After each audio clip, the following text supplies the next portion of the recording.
A Revolução Gloriosa na Inglaterra, ao fim do século XVII, teve um papel central no desenvolvimento do capitalismo e do liberalismo. Com ela foram promovidos as ideias de liberdade individual e de menor concentração de poder. Além disso, abriu-se caminho para maior mobilidade social, visto que privilégios retrógrados foram eliminados, e o capitalismo se desenvolveu mais fortemente, assim como durante a Revolução Industrial. Isso ocorreu porque ela foi responsável por gerar instituições mais inclusivas, plurais e eficientes no país, que passaram a reprimir interesses pessoais absolutistas por meio de mecanismos eficientes. A Revolução Gloriosa foi marcada pela batalha entre parlamento e monarca, instituindo-se o sistema de monarquia parlamentarista até hoje vigente. Para tanto, o parlamento firmou um acordo com Guilherme de Orange, genro do rei. Estes destituíram o monarca sem derramar uma gota de sangue. Por fim, acordou-se a imposição do Bill of Rights, uma espécie de declaração de direitos, que tirava o poder da coroa e colocava o parlamento efetivamente no comando. Este processo foi responsável por estabelecer direitos individuais, com destaque para a propriedade privada, liberdade de imprensa, liberdade de expressão, proibição de impostos excessivos e punições consideradas cruéis. Sistema político mais aberto e responsivo, que levou efetivamente ao surgimento de instituições políticas mais pluralistas na Inglaterra, ao contrário de uma simples troca do polo de poder após a Revolução, foi a abrangência da coalizão do parlamento. O fato de ser muito ampla e promover menos centralização por parte do governo, fez com que houvesse diversidade de interesses.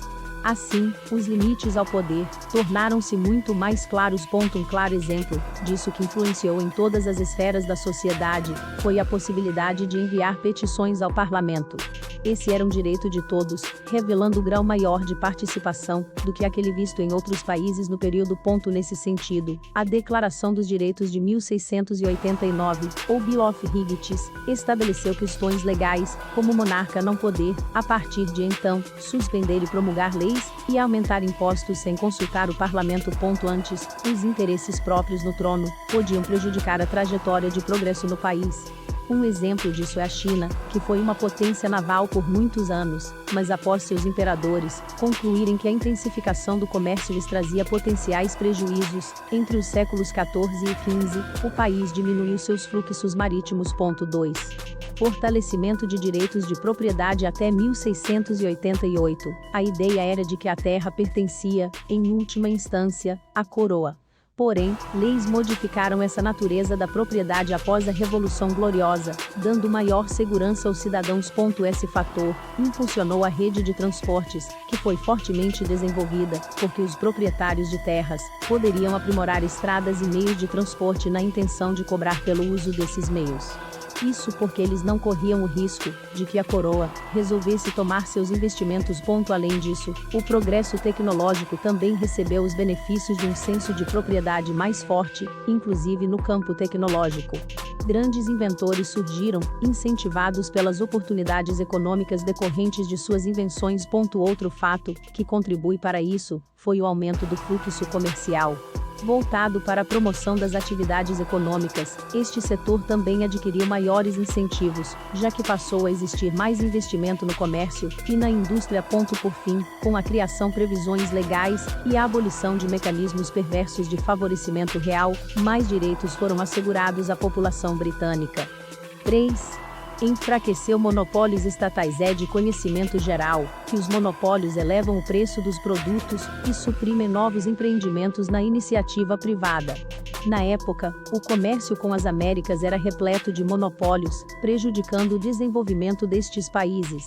Nesse sentido, a Revolução Gloriosa foi precursora em mitigá-los, pondo mais uma vez a Inglaterra na frente. Assim, as atividades comerciais e o intercâmbio com as colônias no Atlântico formaram um numeroso grupo de comerciantes prósperos e sem muitos vínculos com a coroa inglesa. Para se ter uma ideia, antes disso na Inglaterra, a Royal Africa Company detinha o monopólio do tráfico de escravos africanos. Um de seus maiores acionistas era irmão do rei à época da concessão. Mas, após 1688, começaram a solicitar livre acesso ao comércio no Atlântico. Foram 135 petições enviadas ao parlamento e, em 1698, o monopólio da Royal Africa Company foi abolido. 4. Aprimorou os mercados financeiros. Também o desenvolvimento mais intenso do mercado financeiro britânico foi uma consequência desta revolução vivida pelo país. Devido à menor influência real, à extinção de monopólios e à ampliação das garantias de propriedade privada, o ambiente se tornou mais propício aos negócios. Com isso, a geração de capital excedente intensificou o desenvolvimento, com maior disponibilidade de recursos à realização de investimentos. Dessa forma, abriu-se espaço para a tomada de crédito, precedendo uma espécie de revolução financeira. Consequentemente, o Banco da Inglaterra foi criado em 1694, constituindo uma das fontes de recursos para o desenvolvimento da indústria. Tendo em vista o maior desenvolvimento do mercado de capitais, a própria Revolução Industrial teve mais incentivos para se concretizar naquele país, em detrimento de outros. 5. Removeu barreiras à expansão da indústria, reduzindo impostos. Os parlamentares também atuavam no sentido de evitar a disseminação de uma carga tributária muito elevada, que poderia ocasionar o aumento do Estado e, portanto, do poder da coroa. Por isso, promoveu-se um ambiente mais liberal, resultando em consequências econômicas positivas e em um país mais livre. Além disso, as instituições econômicas foram reformadas, estimulando a atividade manufatureira. Um exemplo é a fumagem, imposto cobrado sobre o uso de lareiras e fogões, e que incidia sobre as manufaturas. Em 1689, ele foi abolido.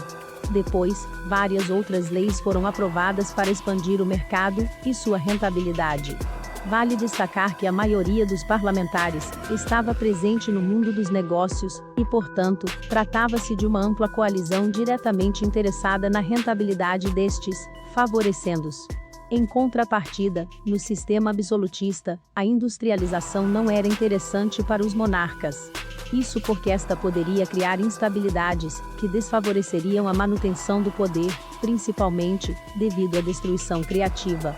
Além de esta ser também uma ameaça ao fim de privilégios comerciais, visto que a coroa era grande beneficiária das barreiras alfandegárias.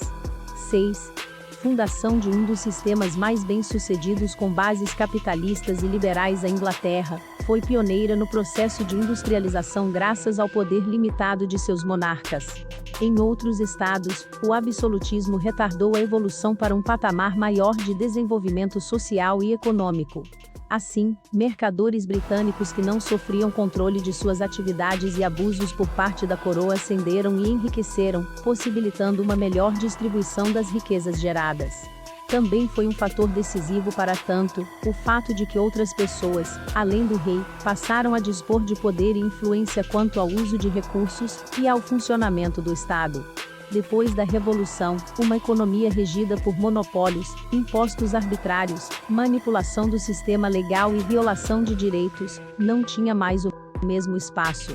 A legislação passou a ter efeito contra todos, os tributos arbitrários foram combatidos, barreiras à expansão da atividade industrial foram removidas e houve mais investimentos em infraestrutura. Tudo isso foi possível graças ao pensamento de promoção da liberdade, tanto econômica quanto social. Não há As ideias de John Locke foram centrais nesse processo e influenciaram o novo regime instalado após a Revolução Gloriosa. Este, por sua vez, tinha como alicerce a defesa dos valores da vida, da liberdade e da idade, que criou uma nova ordem institucional latente na Inglaterra.